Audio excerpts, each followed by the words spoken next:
Seus olhos são vermelhos, vermelhos como o sangue, gentis e tão assustadores ao mesmo tempo. É aquele que é a origem dos verdadeiros ancestrais, o chamado Brunestude da Lua Escarlate. Olá amigos, tudo bem com vocês? Aqui é o Charles falando e depois de muito tempo nós estamos de volta com mais um vídeo pra vocês, mais um vídeo da nossa querida série de Ulur, dessa vez falando sobre o tão misterioso e ao mesmo tempo tão poderoso personagem Crimson Moon. Aquele que, leva o nome aí da empresa que gerencia todo o Nasuverse, incluindo, obviamente, o mundo de Tsukihime. Então, como vocês já estão acostumados, primeiro a gente vai falar um pouco da sua origem, da sua história, pelo menos aquilo que a gente sabe sobre ele, e por fim a gente vai falar um pouquinho sobre as suas habilidades também. Então bora lá, caso você já queira dar aí, já pode deixar o seu like, se inscrever no canal e também compartilhar esse vídeo aí, por favor, já vai ajudar bastante, pro pessoal também saber que a gente tá voltando aí. Então bora lá, sem mais delongas, bora pro vídeo. Crimson Moon, também conhecido popularmente como Type Moon, é o Aristóteles da Lua, que veio muito antes de todos os outros e respondeu um chamado de Gaia, o planeta Terra, para protegê-la da corrupção do ser humano. E ele, em troca de fazer esse serviço, receberia uma moradia. Ele poderia se hospedar dentro do planeta Terra. Na verdade, isso tudo era parte do seu plano, por interesse próprio, mas isso eu vou explicar mais pra frente. Como parte do seu acordo para proteger Gaia, Crimson Moon criou seres que eram como um espelho da sua própria imagem, os chamados True Ancestors, similares a Natural Spirits, espíritos naturais, que agiriam em prol do planeta. Eu inclusive já fiz um vídeo falando sobre esses verdadeiros ancestrais, sobre os True Ancestors. Inclusive vale muito a pena você pausar o vídeo agora e dar uma olhadinha nele aqui primeiro, que vai estar aparecendo aí pra vocês no cardzinho. E depois que vocês terminarem, podem voltar aqui. Durante toda a sua estadia no planeta, Brunestude viajou por todo o mundo, desafiando vários seres de diferentes regiões e raças, que pudessem oferecer algum tipo de desafio à altura para ele. E numa dessas o cara acabava até mesmo enfrentando magos comuns sem nenhuma capacidade muito além do natural. Através disso ele foi conseguindo seguidores que passaram a ajudá-lo em seu objetivo maior, que não é nada mais nada menos que construir um território próprio no planeta e dominar o mundo. Muito original, NASA, parabéns. De qualquer forma, isso já era uma tarefa relativamente fácil, uma vez que ele já tinha vários companheiros que acreditavam nele, seguiam e agiam ao seu comando. Dentre eles, logicamente, estavam True Ancestors e outros Dead Apostles. Mas nem tudo sempre corre bem. No ano de 300 d.C., um obstáculo se colocou na sua frente. O mago Kircher Zeuret Schweiss Norg, portador da segunda magia, o Kaleidoscope. Durante sua batalha contra o Zeuret, que a gente acabou de comentar, Brunestude foi capaz de criar uma imagem espelhada da Lua e lançá-la contra o planeta. Essa habilidade é chamada de Moonfall, literalmente queda da Lua. E esse movimento forçou o Zeuret a criar uma arma, um canhão de éter, através da sua magia de Kaleidoscope, que posteriormente foi conhecida como Black Barrel. E foi justamente através da sua magia que Zeuret conseguiu impedir que a Lua, movida pelo comando de Crimson Moon, caísse sobre o planeta Terra. E assim, Zeuret conseguiu derrotá-lo. Antes mesmo dessa luta, no entanto, Brunestude começou uma procura intensa por um receptáculo que pudesse guardar a sua essência como um verdadeiro ancestral. Isso porque ele já sabia que o seu fim estava próximo, e por isso queria meios para evitar a sua queda de forma permanente. De qualquer forma, apesar de ter sido derrotado, o Crimson Moon não morreu por completo, como já era de se esperar. Ele acabou conseguindo deixar para trás o seu castelo, o seu território, como moradia e refúgio para os verdadeiros ancestrais remanescentes. O objetivo deste castelo, que nada mais era do que um reality Mabel, o chamado Castelo de Brunestude, era que dentro desse território os verdadeiros ancestrais pudessem evoluir e crescer em essência para poder, quem sabe, gerar um receptáculo próprio para o Brunestude retornar no futuro. Dessa forma, assim que algum verdadeiro ancestral conseguisse chegar ao nível de ser um receptáculo apropriado, digamos assim, a essência do Brunestude, que reside em cada verdadeiro ancestral, pelo menos o resto dela, iria ser despertada e a consciência dele iria tomar o corpo desse ancestral em questão. Realmente como se fosse um parasita, na verdade. Isso é até algo bem parecido com o que Uro, um dos vilões principais de Tsukihime, faz.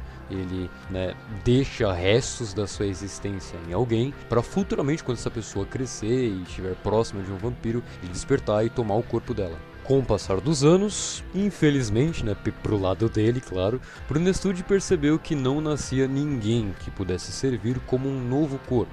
Isso até o nascimento de duas princesas dos ancestrais. Altroge Brunestud, uma híbrida de verdadeiros ancestrais com Dead Apostle, e a sua irmã Arcuide Brunestud, a princesa protagonista de Tsukihime. As duas foram as únicas que herdaram o sobrenome Brunestud, porque foram justamente aquelas que chegaram mais perto de se tornar um receptáculo próprio pro Crimson Moon. E foi Arcuide, por ter um sangue puro, diferente da sua irmã, a escolhida para ser criada pelos verdadeiros ancestrais para justamente se tornar um receptáculo pro maluco. E isso era até um pouco curioso, porque na época em que Arcuide estava crescendo, o cara já tinha perdido toda a esperança nesse método. O cara já estava, mano, não vai nascer ninguém pronto pra mim, deixa pra lá, esquece, eu vou ficar bem aqui morto mesmo, é isso. E aí do nada só Arcuide apareceu e ele falou, parece ser uma boa, né? E enfim, as esperanças do cara voltaram.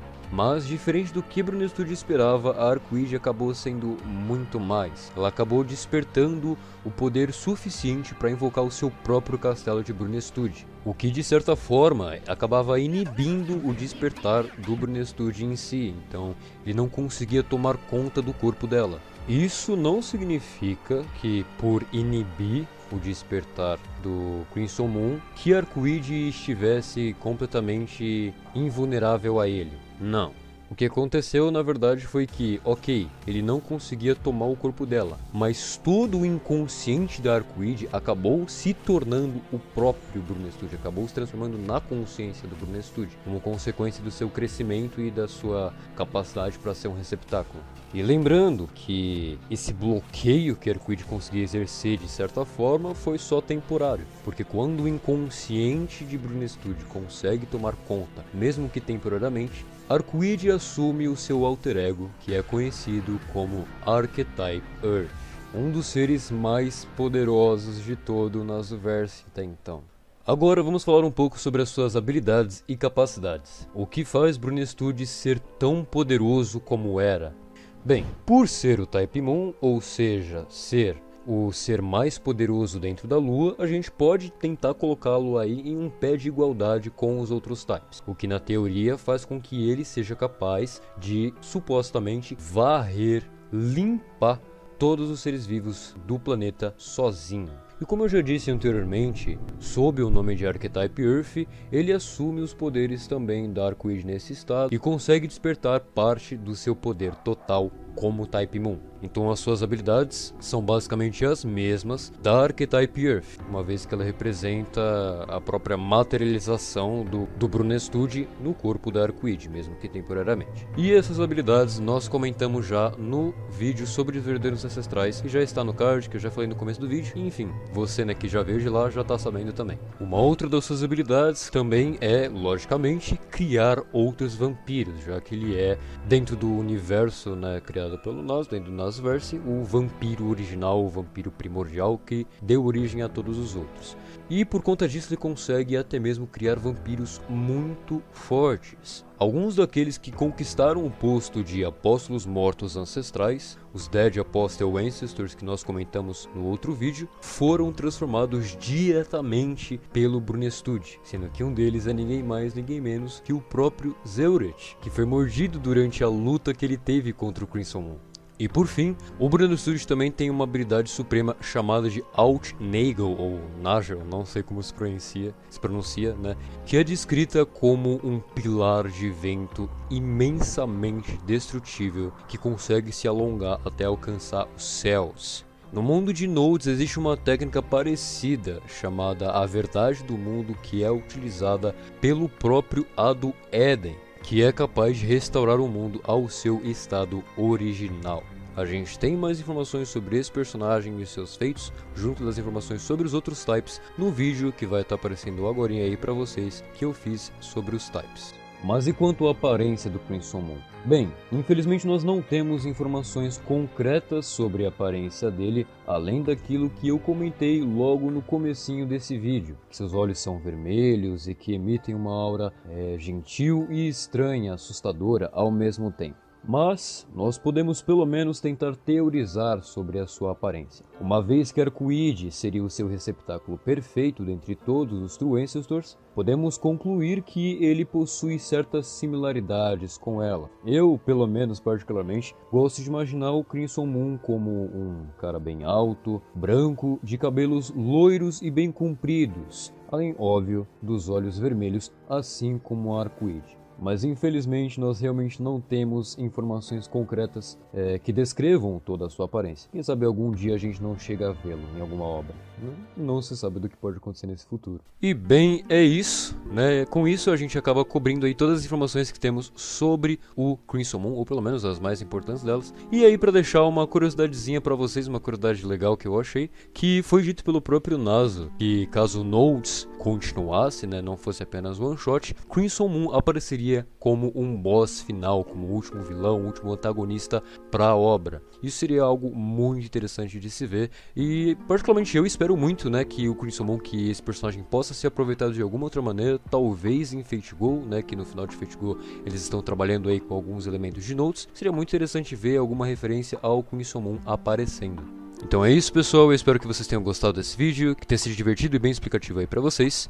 E se vocês tiverem gostado, já deixa aí seu like. Novamente, né, aquela coisa do começo, não se esqueça de se inscrever, blá blá blá blá blá blá blá, coisa chata que eu sei que vocês sempre pulam. Mas de qualquer forma, é isso aí, Chart vai ficando por aqui e até o próximo vídeo.